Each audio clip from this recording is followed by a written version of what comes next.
I'm back again with my regular YouTube videos. I hope that all of you had a wonderful Christmas, a wonderful New Year, so a wonderful holiday season. Mine was super great. I'm actually really sad right now because I had a friend from Montreal who came to visit and she stayed with me for 3 weeks and she left today. So it's actually pretty hard to say goodbye, but I'm really happy that she had a great time and that she got to see really great parts of Haiti. We went to the beach and she had a lot of fun. So my Christmas was great. New Year's Eve was super great. Had tons of fun, and I hope that it was the same for you. So last weekend, my family, my boyfriend, and I, and some friends too, we went in the south of Haiti. So we went to Camperin, Port Salut, Île Vache, and we had a wonderful time there.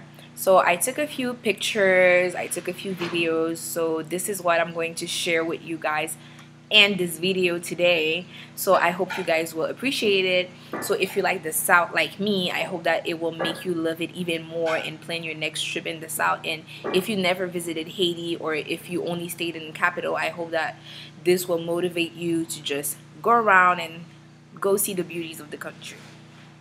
So what are we going to talk about today also, or ways of really appreciating the little things in life? Because for this holiday season, things have been a little different. Because for the past years, every December, I used to go out a lot. Like, I used to go out almost every night, be really tired and everything. But things are pretty different now. And I really find my pleasure in the most simple things. Not that before I didn't have fun, but it's just that I have a different way of seeing life, and I have different things that make me really happy now. So this is what I'm going to share with you. So we're going to see a little how it went in the South, and we're just going to take a few minutes to just to talk about enjoying the small things in life.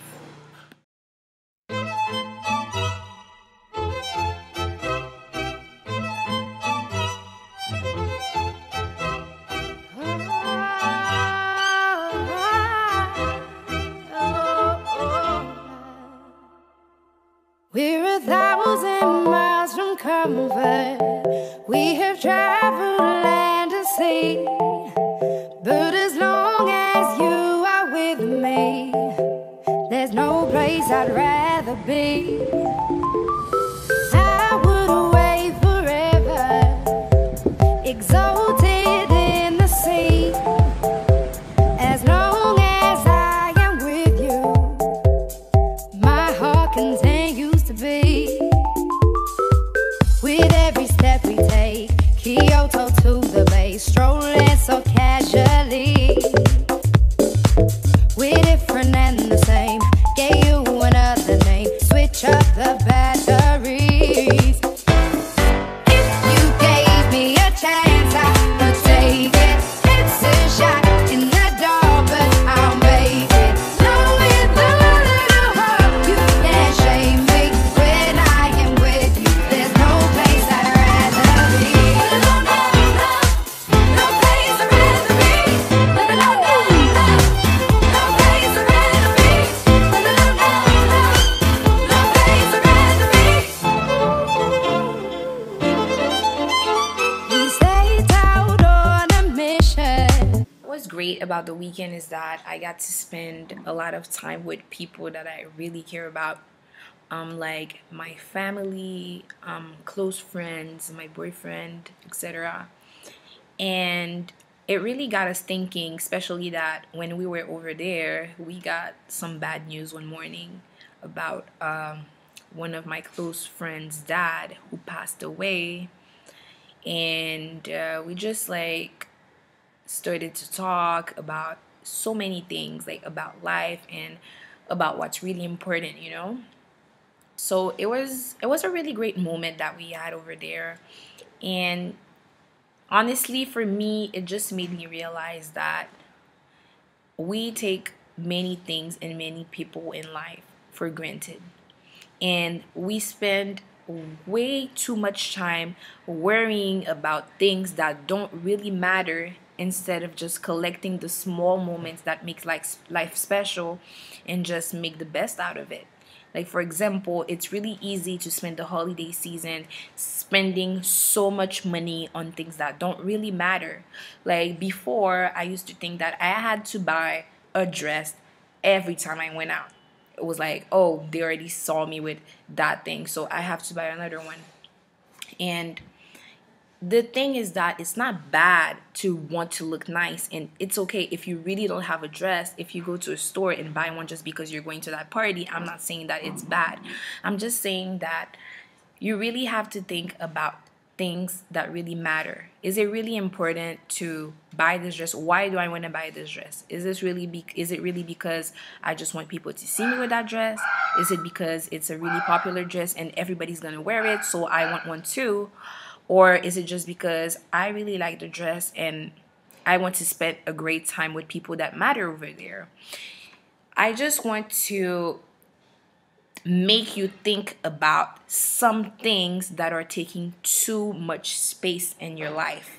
Because some things, like, you spent a lot of energy on, you spent many minutes of your life thinking about things, and at the end of the day you just realize that these are not the things that really make me happy. I'm just spending energy, I'm just spending time, I'm just spending money on things that are not adding any value to my life. So I just decided, I've decided a long time ago, but this year I really want to encourage people to really think about these things. Like, just sit a minute and think about things like your New Year's resolution, for example. It's really easy to say, oh, this year I'm going to do this and I'm going to do that, but are these really things that matter? It's really easy to set really unrealistic, superficial goals. Just sit and say, what really made me happy last year? What made me happy in 2014? And most of the time, you will realize that it's really small, simple things in your life that brought you the most happiness. It could be a conversation with a friend, a really deep conversation with a friend. It could be that moment when you were driving and music was blasting. For me, it's just really simple things like that. Like, I really like the beach, so just laying on the beach and just thinking about life, or just not thinking about anything at all, that's something that plays a big role in my personal happiness. So I really encourage you to just think about these small things that make you happy. Hey guys, we're about to jump in the water. Okay,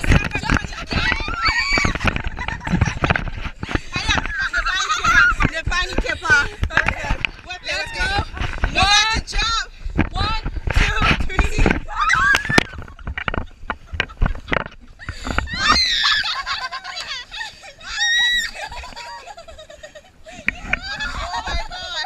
These are the kinds of videos that I looked at after, and I was laughing my butt out.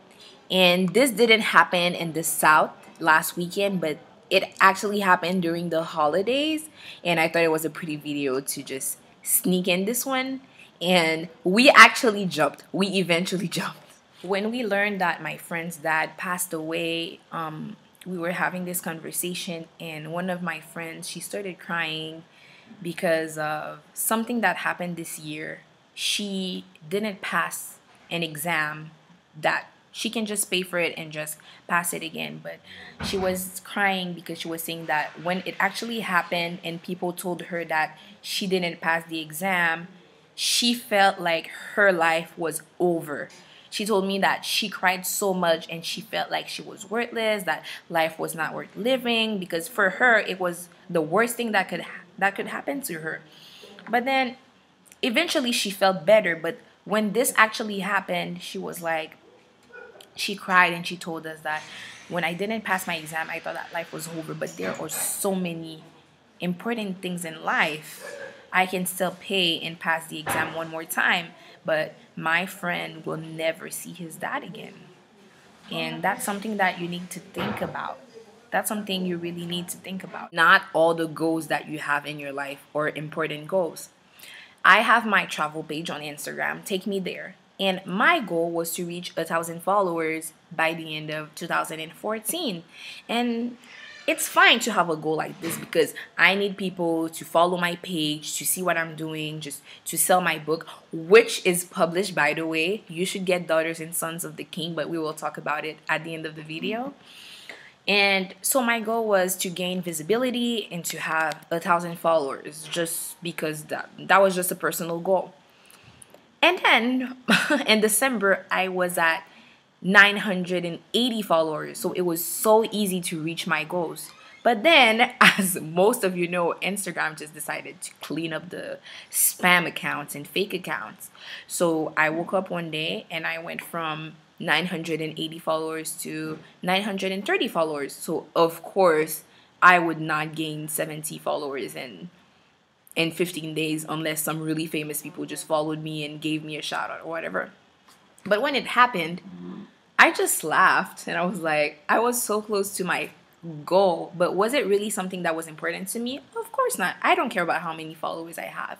I just know that the people that follow me or people that are interested about what I post or people that God will allow me to help in one way or another, not the quantity doesn't really matter. It's just if you're doing something with purpose, if you're doing something with all of your heart, that's what's supposed to matter. Not how many people are just shouting for you and just saying, hooray, like you should keep going. Of course, it's really important to have people supporting you, but it's just the quality of the support that you're getting that matters, not the number of people that you're following, who are following you. So this was one of the examples. Or if you have a goal, for example, of, I don't know, it could really be anything.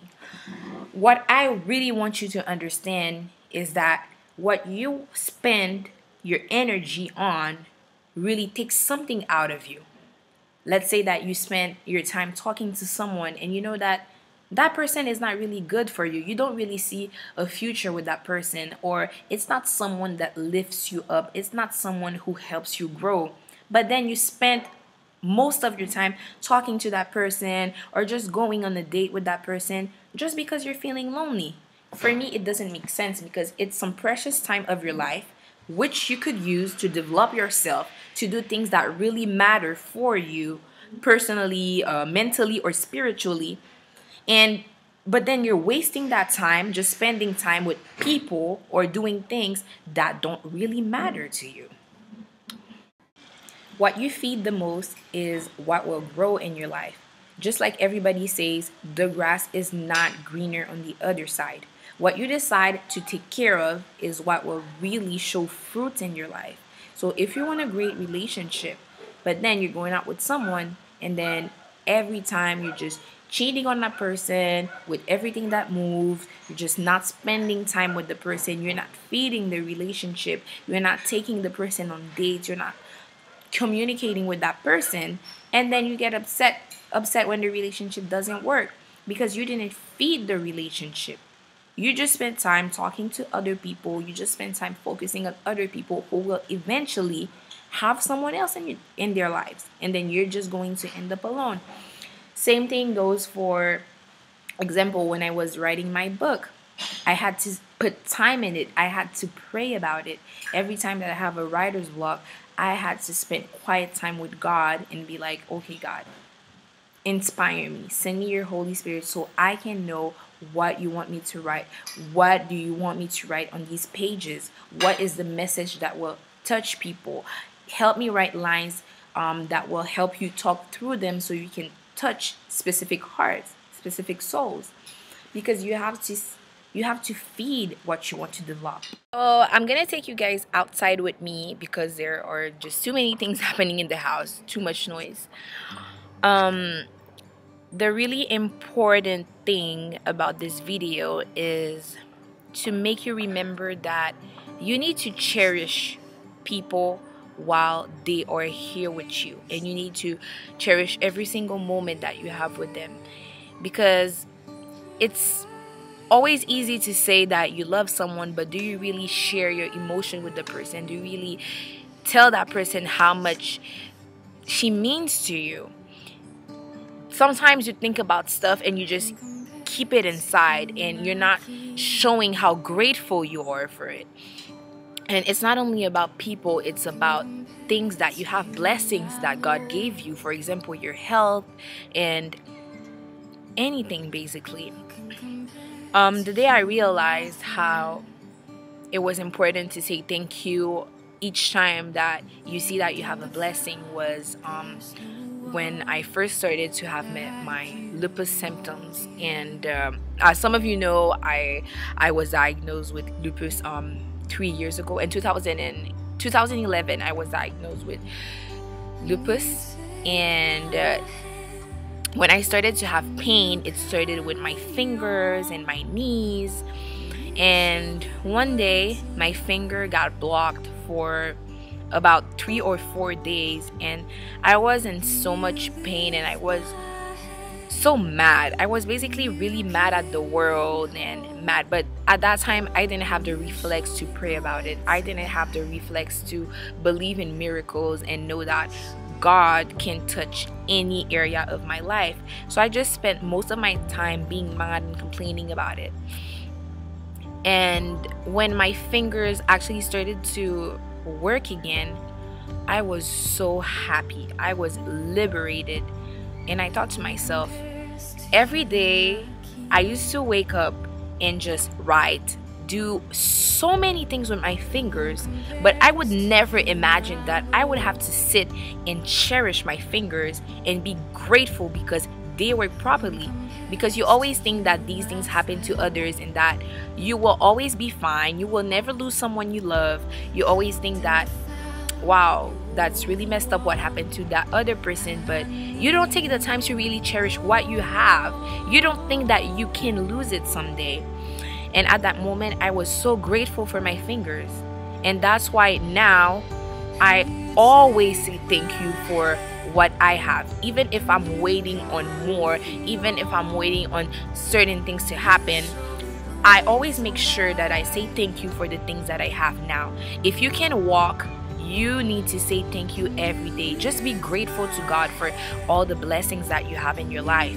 If you have family that you love, that loves you, you need to say thank you because you take them for granted now, but you don't know that other people will wish that they had their mom still with them, or their dad with them, or their sister just to talk to her, their brother to talk to him. So don't neglect the small things in life, because these are the things that you will look back after and you will realize that they were always the big things. In 2 weeks for my next YouTube video, so make sure to subscribe so you know when the next video comes out. And also, my book is now available on Amazon and Create Space. So you can go on my Instagram page, either Miss Sophie, or take me there and just click on the link and order yours. People already started ordering the book, and I can't wait to see how God is going to touch them through the book, through the lines that He made me write. And I hope that it will just be a blessing to you. My next video will be about sex. As some of you know, not sure all of you know, but since my relationship with God last year, I have decided to wait till marriage to have sex again. So I'm a non-virgin, made virgin again, if you can say it like that. So I will see if my boyfriend wants to join the video and share his part of the story as he did on my blog, but it's always better to hear someone talk about it. So I will talk about it. I will see if he wants to join, and I think it will be nice. I think it will be really nice. We will talk about many things, and it will be really raw. Like, I don't hide anything. And if you guys have any questions, you can send them to me by email, and I will make sure to answer them at the end of the video in 2 weeks. Bye.